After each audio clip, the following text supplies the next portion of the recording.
ఒక హౌసు దగ్గరికి వెళ్ళారు సర్చ్ చేస్తాను, వాళ్ళు ఫైర్ చేశారు, కార్డన్ చేసినారు. అది గ్రేవౌండ్స్ పార్టీ ఉండే, దందని కొట్టిపడేసినారు. వాడు ఒక ఫైర్ చేస్తే ఇక్కడ వీడు మనోడు ఒకడు ఉండడు కదా. ఎంతమంది? అందులో ఐదుగురు పోయినారు, ఒకడు ఎస్కేప్ అయినాడు. సార్ ఇన్ని ఎన్కౌంటర్లు చేస్తున్న బుచ్చిరామరెడ్డి గారు డెడ్ బాడీ చూసిన తర్వాత మీరు కొంచెం చెల్లిస్తుంటారా? అరే ఎందుకు వీళ్ళు చనిపోయారా అని? ఇక మనం అక్కడ చెల్లించే ప్రసక్తి ఉండదు అది, ఎందుకంటే వారు కదండి అది. ఇప్పుడు మనము నిజంగా ఏదో పట్టుకొని ఫేక్ చేస్తే మనం చలించాల్సి వస్తుంది. మరి రియల్ ఎన్కౌంటర్ అన్నప్పుడు చలించాల్సిన అవసరం ఏముంటుంది? అంటే తప్పదు అది. అయితే మీరు లేదా వాళ్ళు ఎవరో రావాల్సి అంతే కదా, మరి తప్పదు కదా అది. కానీ సిద్దిపేటలో బుచ్చిరామరెడ్డి గారు వచ్చిన తర్వాత ఎన్కౌంటర్లు ఏ విధంగా జరిగాయో మెడికల్ క్యాంపులు కూడా అదేవిధంగా మీరు అన్ని ఆల్ దిస్టింగ్ అండి, ఒక్కటి కాదు అది. జనరల్గా ఏంటంటే ప్రజల యొక్క దాన్ని కూడా మెడికల్ క్యాంప్స్ పెట్టాము మేము. మెడికల్ క్యాంప్స్ పెట్టేది, తర్వాత వాళ్ళని కౌన్సిలింగ్ చేసేది, పేరెంట్స్ని అందరిని పిలిచి. ఎక్కడ కూడా పేరెంట్స్ను కానీ టార్చర్ కానీ ఎక్కడ చేయలేదు. మీరు ఎంక్వైరీ చేయండి, ఇప్పుడు కూడా చేయండి, ఇంకా ఎప్పుడు చేసినా కానీ ఆ సంఘటనలు జరగలేదు అది. ఎందుకంటే మాది సెలెక్టెడ్ వే. ఒకటి ఏంటంటే పేరెంట్స్ను వాళ్ళకి ఇత్తడికిను ఎవరు ఏమనొద్దు. రెండోది we have to encourage the surrender of their cadre through their parents, encourage చేయాలి. ప్రతి స్వచ్ఛంగా సరెండర్ అవుతాడో అతనికి మనం రిహాబిలిటేషన్ చేయాలి. గవర్నమెంట్ నామ్స్ ప్రకారం వాళ్ళకు రిహాబిలిటేషన్ చేయాలి, తప్పదు అది. తర్వాత మనం అరెస్ట్ చేసినాం అనుకోండి మిలిటెంట్ గ్రావిటీ బట్టి మనం దాన్ని చూడాలి. ఇప్పుడు సపోజు ఇల్లీగల్ కేసులలో పెట్టుడు ఇదంతా ఎప్పుడు చేయకపోయేది. మేము ఆ దగ్గర గ్రెనేడ్ దొరికితే గ్రెనేడ్తోనే కేసు పెట్టేది. సెక్షన్ కొంచెం స్ట్రినియంట్ లా పెట్టేది, 124A అట్లా పెట్టేది అది. అంతేగాని వాటి మీద కత్తిలు చూపించి ఆర్మ్స్ సాకి పెట్టడం లేదు, అప్పుడు ఎట్లా జరగలేదు. సపోజ్ మిలిటెంట్ ఉన్నాడు, యాక్టివిటీ తక్కువ ఉన్నది, ఎప్పుడోసారి తిరిగాడు, ఎప్పుడోసారి భోజనం పెట్టినాడు, అతని మీద కేసు అనేది లేదు. అది తహసీల్దార్ దగ్గర ఎంఆర్ఓ దగ్గర తీసుకుపోయి బైండ్ ఓవర్ చేసేది. కానీ అదే టైంలో సిద్దిపేటలో బస్సు డకాయిట్లు, పెట్రోల్ బంక్ దాడులు కూడా. పెట్రోల్ పంపులు కాదు కానీ బస్ డకాయిటీస్ అయితే మా ఇన్స్పెక్టర్ కొట్టాడు ఇద్దరిని. అది ఇదే ఈ ఎన్కౌంటర్ అయినప్పుడే, మెదినీపూర్ ఎన్కౌంటర్ అయినప్పుడే రాత్రి పార్టీస్ పంపాము, గజ్వేల్లో డెకాయిట్ అయింది అనేది వచ్చి రిపోర్ట్ వచ్చినది. And I dispatched the CI, ఈ వెంకటరెడ్డి సిఐ ఇది. వీళ్ళు ఏం చేస్తారంటే డెకాయిట్ అయినాక వీళ్ళు స్ట్రెయిట్ వెళ్ళరు, వీళ్ళు డిఫరెంట్ రూట్ తీసుకుంటారు, బైవాక్ పోతారు. మన ప్రీవియస్ ఎక్స్పీరియన్స్ ఉన్నది కదా, అన్నీ బ్రీఫ్ చేసి చెప్పినాను. ఇది జరిగిందో రాజీరావు దారి మీద, వాళ్ళు దొరికింది తూఫాన్ రోడ్లో. రాత్రి అంతా కష్టపడి పోయి ఒక దగ్గర చిన్న హోటల్ దగ్గర కూర్చున్నారు, దొరికినారు. వాళ్ళు ఏదో అటాక్ చేసినారు, వీళ్ళు అది ఫైర్ చేసినారు, దాన్ని డౌన్. దాని తర్వాత డెకాయిడ్లు తగ్గాయండి. ఇక మళ్ళీ బస్సు కాలేదు. సిద్దిపేటలో బుచ్చిరామరెడ్డి గారికి ఇప్పుడు ప్రస్తుత తెలంగాణ ముఖ్యమంత్రి కేసీఆర్కి బంధం అప్పుడే ఏర్పడింది. సిద్దిపేట డిఎస్పీ ఆఫీస్ కట్టడానికి కూడా అతను మీకు సహకరించారని. అది ఎందుకంటే ఒకటి అప్రిషియబుల్ థింగ్ ఏంటంటే కేసీఆర్ గారి దగ్గర అందరి వెల్ఫేర్ ఒకటి చూస్తాడు. సిద్దిపేటలో సార్ వచ్చినప్పుడు ఒక RI revenue inspector with full particulars of vacant land available ఎక్కడ ఉన్నది ఏంది అనేది సార్ దగ్గర ఉండాలి. చూస్తాడు, ఇక్కడ ఇంత ఉన్నది, ఇన్ని గజాలు ఉన్నది, ఈ ప్లేస్కి ఇవ్వండి, ఈ ఆఫీస్కి ఇవ్వండి, ఈ ఆఫీస్కి ఇవ్వండి అనేది వారి యొక్క ఇది అన్నట్టు. అది అయితే అట్లనే సందర్భంలో సార్కి తెలుసు మాకు డిఎస్పీ ఆఫీస్ లేదని, ఏదో రెంటెడ్ హౌస్లో ఉన్నాము అని చెప్తే, సార్ అంటే నీకు ఇక్కడ మంచి జాగా ఇస్తామండి అని. మా సెంటర్ ఆఫ్ ది సిద్దిపేట మీరు చూశారు కదా, ఆడ కొంత గవర్నమెంట్ ల్యాండ్ ఉన్నదంటే ఆఫీసర్ అప్పుడు ఆర్డీఓ చారిసాబ్ అని ఉండే, చెప్పినాడు ఇది ఇవ్వండి వీళ్ళకి అని చెప్పి. డైనమిక్ ఆర్డీఓ, సరే మీరు అప్లికేషన్ ఇవ్వండి, కావాలని చెప్తే అంటే దాని మీద అప్లికేషన్ పోగానే ఇమీడియట్గా మనకు పంచనామా చేసినాడు ఇచ్చినాడు. ఇన్యాంటిసిపేషన్ ఆఫ్ అలైనేషన్ ప్రపోజల్స్ అట్లా చేస్తారు. అది చేసినాక సారు 10 lakhsకు జన్మభూమిలో ప్రొసీడింగ్స్ ఇప్పించి కట్టాయి అంటాడు. 10 lakhsలో మనం 7 lakhs గవర్నమెంట్ ఇస్తుంది, 30 మనం కంట్రిబ్యూషన్ చేయాలి. నేను ఒక 2-3 months ఎస్టేట్ చేసిన ఎట్లా కడదాం ఏందనేది. తర్వాత మళ్ళీ ఒకసారి రిమైండ్ చేసినాడు సారు. మళ్ళీ చేస్తే సరే అని చెప్పి స్టార్టెడ్. కాలే, ఎందుకంటే 1+1 1+2. తర్వాత మళ్ళీ 6 lakhs తెప్పించాడు. 6 lakhs కూడా కాలే. తర్వాత ఒక ఎమ్మెల్యే మన ముత్యం రెడ్డి గారిని పట్టుకొని ఒక ఎంపీ రాజే ఉండే ఆయన దగ్గర నుంచి 3 లక్షల రూపాయలు ఎంపీ ఫండ్లకి వెళ్ళి ఇప్పించినాడు. మొత్తం ఇది 16 lakhs + 3 19 lakhsలో we would complete the beautiful house there.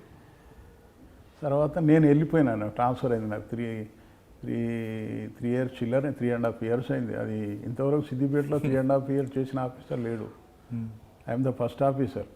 ఎవ్వరు 3.5 years చేయలేదు. అది నేను కరీంనగర్ ట్రాన్స్ఫర్ అయినాక అసలు యాక్చువల్గా అది డిఎస్పీ ఆఫీస్. అది అప్పుడు ఉన్న ఎస్పీ మళ్ళీ సార్తోనే, సీఎం గారితోనే, ఇప్పుడున్న సీఎం గారితోనే ఇనాగ్రేషన్ చేయించినాడు. దాన్ని నన్ను పిలిచినారు, మళ్ళీ నాకు కొంచెం సన్మానం చేసినారు, శాలువ కట్టినారు. అది అంటే అప్పట్లో మీతో కేసీఆర్ గారితో మీకున్న అనుబంధం ఏ విధంగా? ఇక ఎప్పుడైనా సార్ అన్నీ డిస్కస్ చేసేది, ఏదైనా ఇష్యూస్ ఉంటే ఎప్పుడు తిరిగేది. ప్లేసెస్ ఏం కావాలి మీకు, ఎక్కడ ల్యాండ్ కావాలి అంటే అంతవరకైనా, లేదంటే పొలిటికల్ ప్రెజర్ ఏమైనా ఇచ్చేవారు? పోస్టింగ్ ఎట్టి పరిస్థితుల్లో లేదండి, ఎట్టి పరిస్థితుల్లో లేదు. అంటే లాండ్ ఆర్డర్ విషయంలో ఎక్కడ లేదు అసలు. పోలీస్ ఫ్రీ హ్యాండ్ ఇచ్చేవారు ఎప్పుడు కూడా. ఇది చెయ్యి అది చేయని ఎప్పుడు కూడా సార్ చెప్పలేదు. ఎప్పుడు లేదు అది ఆయనకి. అది ఆ వ్యక్తిత్వం కాదు అది. కానీ ఎంత చేయాలో అంత చేశాడు అప్పుడే. ఎందుకంటే ఆయన ఒకటి సిద్దిపేటకి ఒక 1 company ఆఫ్ ఎయిర్ ఫోర్స్ను శాంక్షన్ చేయించాడు. ఎవరు చేస్తారండి పోలీస్కి? సార్ ఉద్దేశం ఏంటంటే సిద్దిపేట సంగారెడ్డి హెడ్-క్వార్టర్ దూరం ఉంటుంది, ఇక్కడ if any case of emergency ఇక్కడ పోలీస్ కావాలని చెప్పి ఒక 1 company of air force sanction చేయించాడు. చేయించినాక తర్వాత దాన్ని ఎట్లా అని చెప్పి మళ్ళీ 58 ఎకరాల ల్యాండ్ ఇప్పించాడు సార్ దానికి. సార్ చెప్పినా కొద్దీ మేము దానికి ప్రొసీడ్ అయ్యేది, దానికి చేసేది. తర్వాత కొంత గవర్నమెంట్ ల్యాండ్, కొంత ప్రైవేట్ ల్యాండ్ వాళ్ళందరినీ పిలిపించి అలా వాళ్ళకి కన్విన్స్ చేసి వాళ్ళని ఇప్పించుడు. తర్వాత వాళ్ళకు వేరే ల్యాండ్ ఇచ్చుడు. ఆ ల్యాండ్ అలైనేషన్ ల్యాండ్ మీద మళ్ళీ వీళ్ళకు రైట్స్, జనరల్గా అలైనేటెడ్ ల్యాండ్కు రైట్ ఉండదు, రైట్ టు సెల్ ప్రాపర్టీ. వాళ్ళకి అది కూడా సార్ ఇప్పించినాడు అది వాళ్ళకు. తర్వాత మాకు 2 town ప్లేస్ కావాలి సార్ అంటే 2 town ప్లేస్ ఇప్పించాడు. ఇప్పుడున్న 2 town ఆర్టీఓ ఆఫీస్. మేము అది ఒక నా కెరీర్లో అది ఒక అద్భుతమైన ప్లేస్ అనుకోరాదు ఉండేది. ఎందుకంటే దాదాపు అన్ని పోలీస్ స్టేషన్లు నేను బిల్డింగ్లు కట్టించాను నా పీరియడ్లో. ల్యాండ్ తీసుకున్నాము, ప్రజలతోని సహకారము, వాళ్ళు ప్రజలు ల్యాండ్ ఇచ్చినారు. ఇప్పుడు రాజగోపాల్పేట ప్లేస్ మొత్తం గుట్ట మీద కట్టినాము. సార్ వచ్చినాడు, అది ఇనాగ్రేషన్ చేసినాడు అదే రోజు అది. తర్వాత వేరే ప్లేస్లలో ల్యాండ్ ఇచ్చారు. దౌలతాబాద్లో వాడు విలేజర్స్ ల్యాండ్ డొనేట్ చేశారు, నిర్దోటిలో ల్యాండ్ చేశారు. మాకు ఏంటంటే అప్పుడు ఇద్దరు పోటీ ఉండేది. కేసీఆర్ గారు ఏం చేస్తే ముత్యం రెడ్డి గారు. ఎక్కడ కూడా పోలీసుకు ఎక్కడ కూడా ఇంత లేకుండా ఆయన పోలీస్ స్టేషన్ తెచ్చాడు ముత్యం రెడ్డి గారు. ఏది కుక్నూరుపల్లి రోడ్డు మీద ఉంటుంది, రోడ్డు మీద ఉన్నది. నాకు చెప్పిండు, మీరు పంపండి ప్రపోజల్, నేను చేస్తాను. నేను పంపించాను. ఎస్పీ 1 monthలో పట్టుకొచ్చాడు. సార్ సిద్దిపేట పోలీస్ స్టేషన్ నుంచి డెకాయిట్లు పారిపోవడం, వాళ్ళు శంకరపల్లి దగ్గర ఎన్కౌంటర్ అవ్వడం జరిగింది. నేను లేని తర్వాత నా దగ్గర పారిపోయే క్వశ్చనే లేదు. ఎప్పుడు పారిపోతారండి? వాళ్ళను హింసించి సరి అయిన తిండి పెట్టకపోతే ఇవన్నీ మనకు. సిద్దిపేట తర్వాత మీరు కరీంనగర్ వెళ్ళారు? మళ్ళీ కరీంనగర్ వచ్చినారు. అక్కడ ఒక 3 years. అప్పుడు ఎవరైనా ఎస్పీ మీకు? మాకు ఫస్ట్ నేను వెళ్ళినాక ఈ నల్లిం ప్రభాత్ సార్ అది. తర్వాత ప్రవీణ్ కుమార్ సార్ వచ్చారు. అంటే వాళ్ళిద్దరు ఫంక్షన్ ఎలా పనిచేస్తారు? బ్యూటిఫుల్ ఫంక్షన్ దాంట్లో. కరీంగూర్ మన నలీన్ ప్రభాత్ గారు కానీ ఆర్ఎస్ ప్రవీణ్ కుమార్ గారు కరీంనగర్కి చాలా వర్క్ చేశారు. ఇంకోటి ఏంటంటే వాళ్ళకి తెలుసు హౌ టు ఎక్స్ట్రాక్ట్ వర్క్ అని చెప్పి ప్రతి చిన్న విషయానికి ఇంటర్ఫైర్ అవుడు నువ్వు అట్లాగా ఇట్లా కాదు ఏ క్వశ్చన్ వాళ్ళు చేయలేదు. వాళ్ళని చేయలేదు. It is your duty how to do that's all అంతే. వాళ్ళకి వేరే అది లేదు. అది వీళ్ళిద్దరి దగ్గర పనిచేస్తారు మీరు, నళిని ప్రభాత్ గారు ఆర్ఎస్ ప్రవీణ్ కుమార్. వీళ్ళిద్దరి దగ్గర మీకు నచ్చిన పాయింట్ ఏంటండి? ఇప్పుడు నచ్చిన పాయింట్లు ఇదేనండి. ఇప్పుడు వాళ్ళు అంటే కామన్ పాయింట్ కాకుండా ఒక్కొక్కరిది ఒక స్టైల్ ఉంటుంది కదా. స్టైల్ అంటే ఇప్పుడు నళిని ప్రభాత్ గారి స్టైల్ వేరేది. ఆయన ఎక్కువ డిస్టర్బ్ చేయకపోయేది ఆఫీసర్ను, ఎప్పుడూ డిస్టర్బ్ చేయలేదు. ఎవరైనా పోయినా కానీ పిటిషనర్ పోతే నువ్వు ఫస్ట్ అడిగేది నువ్వు పోయినావా, ఎస్ఐ దగ్గరికి పోయావా, డిఎస్పి దగ్గరకు పోయావా, లేదు పో అని చెప్పేది. అంతేగాని నా దగ్గరకు వచ్చినాడు నేను చూస్తానని లేదు అది ఆయన. తర్వాత 10 గంటల తర్వాత ఏ ఒక్క ఆఫీసర్ని డిస్టర్బ్ చేయకపోయేది. నైట్లో అఫెన్స్ అయితే అప్పుడు ఏది మావోయిస్ట్ నక్సల్ మూవ్మెంట్ బాగా పీక్ టైంలో ఉన్న టైప్. నళిన్ ప్రభాత్ అప్పుడు అంత లేదు కానీ అయినా కానీ మనము చెప్తే దానికి రియాక్షన్ అయ్యేది. కానీ ప్రతి day in day out minute to minute అట్లా ఎప్పుడు కూడా డిస్టర్బ్ చేయకపోయేది ఆఫీస్. ప్రవీణ్ కుమార్ అది స్టైల్ అంతే అనేది కూడా.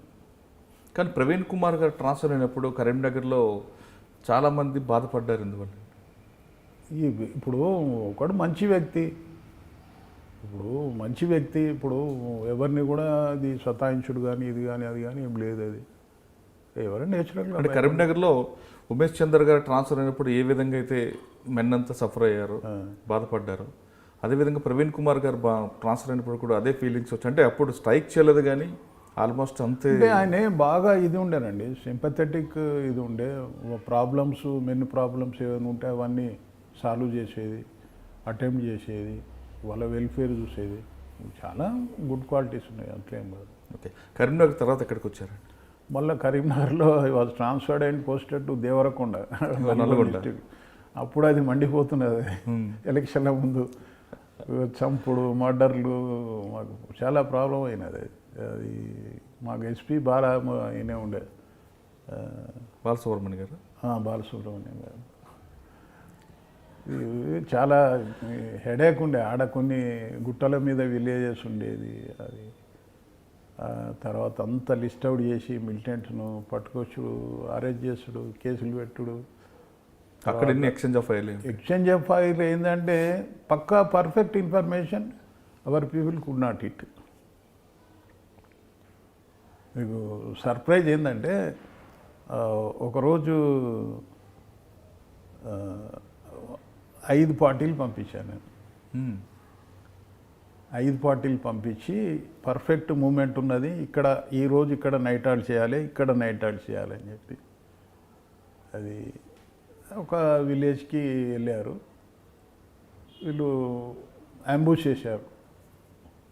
అంబుష్ చేయాలి, తర్వాత హాల్ట్ చేయాలి. అక్కడ వీళ్ళు అంబుష్ చేసినప్పుడు విలేజ్కి దగ్గర చేసినారు. విలేజ్ నుంచి మాటలు వినబడుతున్నాయి, పాటలు వినబడుతున్నాయి. వీళ్ళు ఏమో మరి వీళ్ళు లేచినారు, పోదాం అనుకున్నారు, మళ్ళీ కూర్చున్నారు, అయిపోయింది, అలా పడుకున్నారు. అయ్యో, తెల్లారి పోయి చూస్తే ఎక్స్చేంజ్ కాలిపోయింది. అయితే వీళ్ళు చెప్పలే మాకు వచ్చి. మార్నింగ్ వచ్చి రిటర్న్ వచ్చినారు. ఓకే అంటే ఓకే అన్నారు.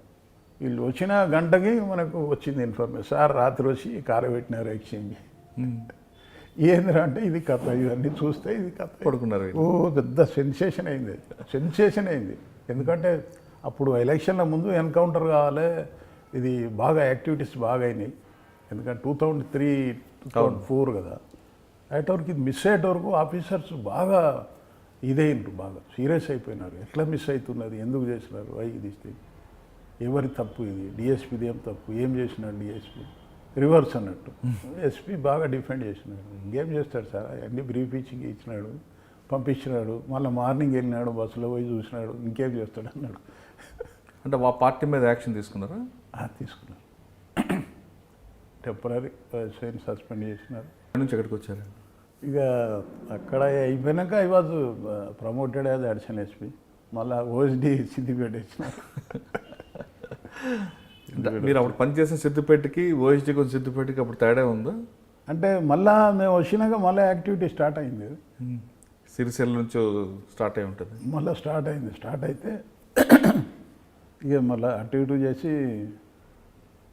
ఒకరిని సరెండర్ తీసుకున్న మెయిన్ దళం లీడరు ఈజ్ ఫ్రమ్ కరీంనగర్, మంత్రి దగ్గర.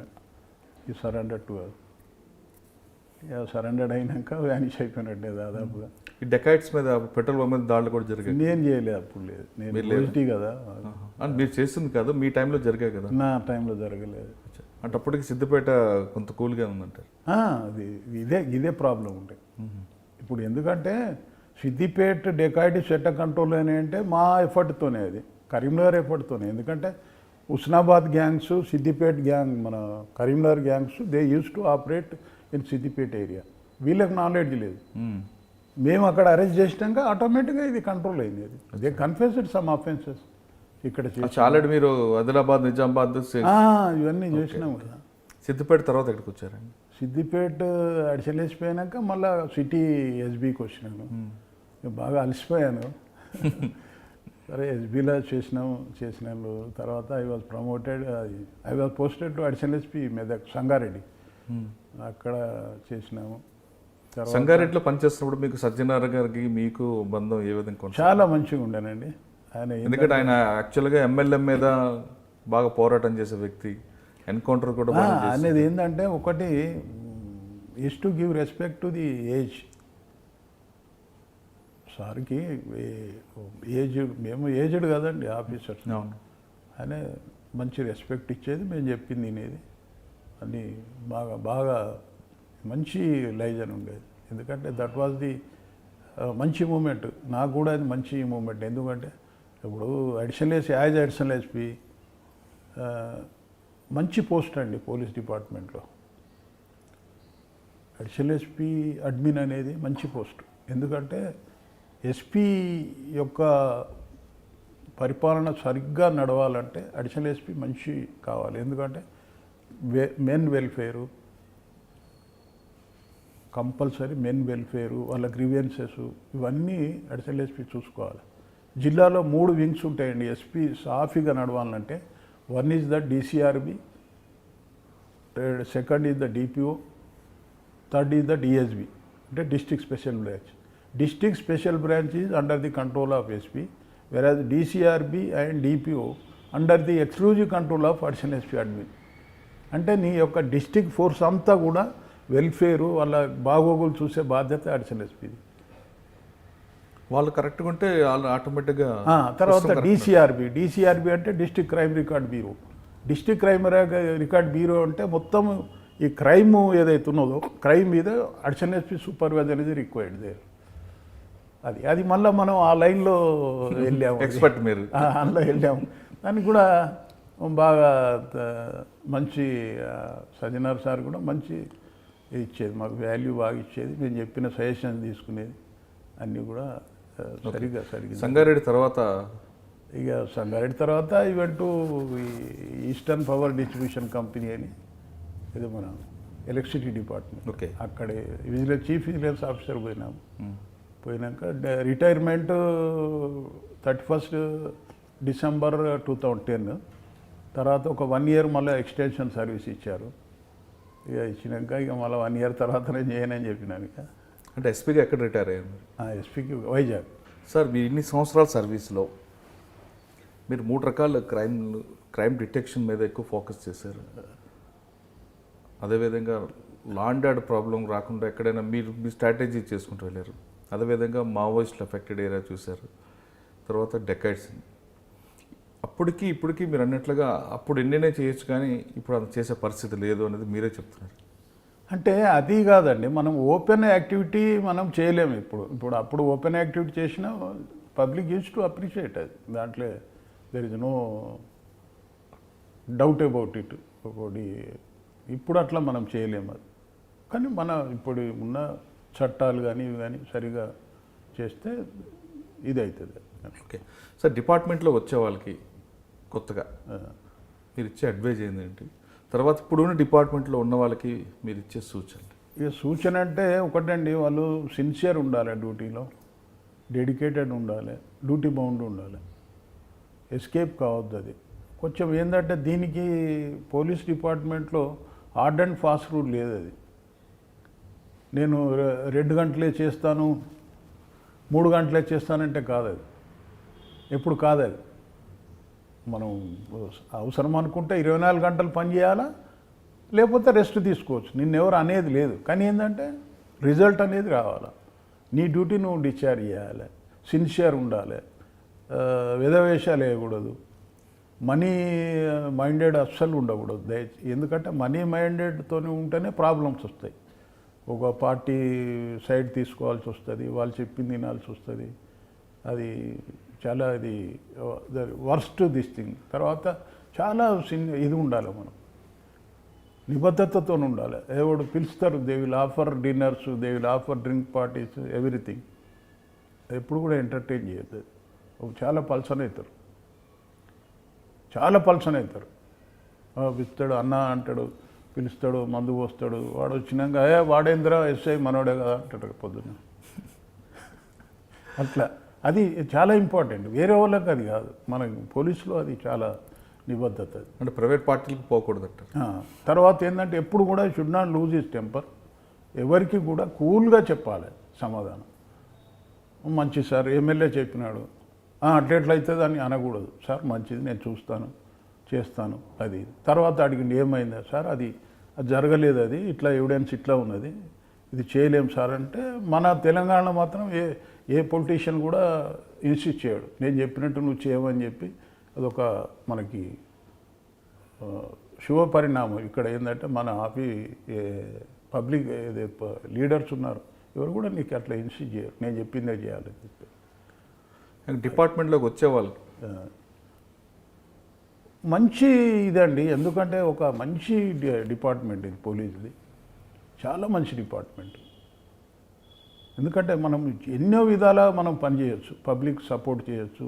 సపోజ్ ఒక నేరం జరిగింది, ఇంట్లో ప్రాపర్టీ పోయింది, నువ్వు ప్రాపర్టీ డిటెక్ట్ చేస్తే నిన్ను ఒక హీరోలాగా చూస్తారు. ఎందుకంటే వీ ఫేస్డ్ ఇట్, మేము మాకు అది అనుభవం అయినది, మమ్మల్ని హీరోలాగా చూసేది, హీరోలాగా చూసేది. అబ్బా వీళ్ళు ఎట్లా డిటెక్ట్ చేసినారు ప్రాపర్టీ అని చెప్పి. అది పర్టికులర్లీ ఇంటాక్ట్ ప్రాపర్టీ దొరికితే ఇంకా అది వాళ్ళు దే ఫీల్ హ్యాపీ. దిస్ వాళ్ళ జీవితాంతం కూడా మర్చిపోరు. ఎట్లా అంటే నేను కొత్తగూడెం ఉన్నట్టు ఒక డెకాయిట్ అది జరిగింది, అది హైవే డెకాయిట్. కొత్తగూడెం దగ్గరనే మైనింగ్ కాలేజ్ దగ్గర ఓ ప్రొఫెసర్ ఉండే. ఆ ప్రొఫెసర్ యొక్క ఆపి అతని దగ్గర ఒక వెంకటేశ్వర స్వామి ఉంగరం ఉంచుకున్నాను. I detected it. ఆ ఉంగరం ఆయనకు చూపెడితే ఎంత ఇమ్మెన్స్ హ్యాపీ అయింది అంటే అసలు cannot imagine this, cannot imagine ఇది. అదే సెంటిమెంట్ ఉంగరం, వెంకటేశ్వర స్వామి ఇది ఉన్నది, సెంటిమెంట్ ఉంగరం డెకాయిట్ చేతిలో పోయింది, దొరికిందంటే ఎంత ఫీల్ అవుతారు? అప్పుడు పోలీస్కి ఎంత రికార్డు ఉంటుంది? అది అసలు మనకు కావాల్సింది అది. That kind of this thing మనకు కావాల్సింది అది. కాబట్టి ఏంటంటే బాగా హార్డ్ వర్క్ చేయాలండి. మనం నాకేందిలే అంటే కాదు, బాగా హార్డ్ వర్క్ చేయాలి. వెల్ఫేర్ పాపం మెన్నును కూడా బాగా చూసుకోవాలి. చెప్తున్నా కదా, హ్యూమన్ బీయింగ్ అంతే, ఎవ్రీబడీ ఈజ్ హ్యూమన్ బీయింగ్. అన్నీ చూసుకోవాలి, నీ వెల్ఫేర్ చూసుకోవాలి, నీకు ఎంత శక్తి అయితే అంత శక్తి చేయాలి. అది మేము I use to create properties to the department. నేను ఎక్కడ వెళ్ళినా, సిరిసిల్లలో పెద్ద బిల్డింగ్ కట్టాం మెన్ అకామిడేషన్కు with public contribution and government this thing. అది సిద్దిపేటలో డిఎస్పీ ఆఫీస్ కట్టాము, కరీంనగర్లో డిఎస్పీ ఆఫీస్ కట్టాను. కరీంనగర్లో నాకు 10 lakhs ఇచ్చాడు ప్రవీణ్ కుమార్ సార్, నేను 25 లక్షలు దానికి చేసినాను. అది ఐ నెవర్ హరాస్డ్ ఎనీవన్. నాకు ప్లాన్ ఉన్నది, ఎట్లా చేయాలనేది నాకు ప్లాన్ ఉన్నది, ఆ ప్లాన్ ప్రకారం చేశాము. 7 monthsలో I could complete that building in Karimnagar. Record చూపెడతాను నేను. అది నా కొరకు కాదు కదా, అది ల్యాండ్ సెక్యూరిటీనే చాలా కష్టం ఉండేది. అంత ప్రైమ్ ల్యాండ్ సెక్యూర్ చేసుకున్నాము. అది అది ఉండాలి పోలీసులో, అది ఉండాలి. నాకేంది, నేనేంది, తప్పు అది. బికాజ్ మనం బతికింది దాని మీద, బతకబోయేది దాని మీద, మన యొక్క పేరు దాని మీద వస్తున్నది. ఎందుకంటే పోలీసులో నీకు చాలా కూడా నీకు ఫెసిలిటీస్ ఉంటాయి, నువ్వు అనుకోని ఫెసిలిటీస్ ఉంటాయి నీ ఏరియాలో. ఒక డాక్టర్ దగ్గరికి వెళ్ళు, డాక్టర్ నీకు ఫ్రీ ట్రీట్మెంట్ ఇస్తాడు. No doctor expect something or fees from SI or police. అది చాలాదా మనకి? నా గౌరవం చాలా ఎవరికి వస్తుంది? కాబట్టి ఏంటంటే ఇది ఎప్పుడు కూడా చాలా అత్యున్నతమైన జాబ్ ప్రొవైడింగ్. మనం కూడా అట్లే ఉండాలి. మనం చిల్లర వేషాలు వేస్తే అంతే. డబ్బుకి ఎప్పుడు పోవద్దు. Should not after the money. ఎవడైనా కానీ పోతే వాడికి పతనం అయినట్టే. ఎందుకండి ఆ డబ్బు ఇవాళ వస్తుంది, రేపు పోతుంది. అది మనమైతే కట్టుకొని పోము కదా. ఎందుకని నీ పేరు శాశ్వతం. అరే పలాని ఎస్ఐ మంచోడు, మంచి పని చేసినాడు, మంచోడు, ఇంటాడు, అట్లా మనకు కావాల్సింది. కరెక్ట్ డిసిషన్ ఇవ్వాలా. నేరస్తునికి సపోర్ట్ చేసి కంప్లైంట్కు తిడితే ఎట్లా ఉంటుంది? పోలీస్ డిపార్ట్మెంట్లో ఉద్యోగం అంటే మనం కరెక్ట్గా జాబ్ చేస్తే సినిమా హాల్లో హీరో కన్నా జనం రియల్గా పోలీసుని హీరోగా చూస్తారంటున్నారు బుచ్చిరామరెడ్డి గారు. ఎందుకంటే మన సర్వీసు కరెక్ట్గా ఉంది, మన పేరు ఉందంటే ఆ పోలీస్ ఆఫీసర్ రోడ్డు మీదకి వచ్చినా అతని సినిమా హీరోలకు చూస్తారు. అంతేకాదు ఎక్కడికి వెళ్ళినా అతనికి గౌరవం, మర్యాద ఉంటుంది. అతనుకున్న సర్వీస్లో ఎక్కడ కూడా చిన్న బ్లాక్ స్పాట్ లేకుండా 4 రకాల క్రైమ్ని కంట్రోల్ చేసుకుంటూ అప్పుడున్న పరిస్థితుల్లో చేసుకుని వచ్చారు. ఇకపై కూడా డిపార్ట్మెంట్లో ఎవరైనా సరే సర్వీస్ మోటోతో వెళ్తే ఖచ్చితంగా ఆ పేరు ఎప్పటికీ వాళ్ళ రిటైర్ అయ్యే వరకు ఉంటుందంటూ బుచ్చిరామరెడ్డి గారి స్టోరీయే మనకి ఎగ్జాంపుల్. ఇది ఈ వారం బుచ్చిరామరెడ్డి గారితో ఎక్స్క్లూజివ్ ఇంటర్వ్యూ. వచ్చే వారం మరో గెస్ట్తో మళ్ళీ కలుద్దాం. అంతవరకు నమస్కారం.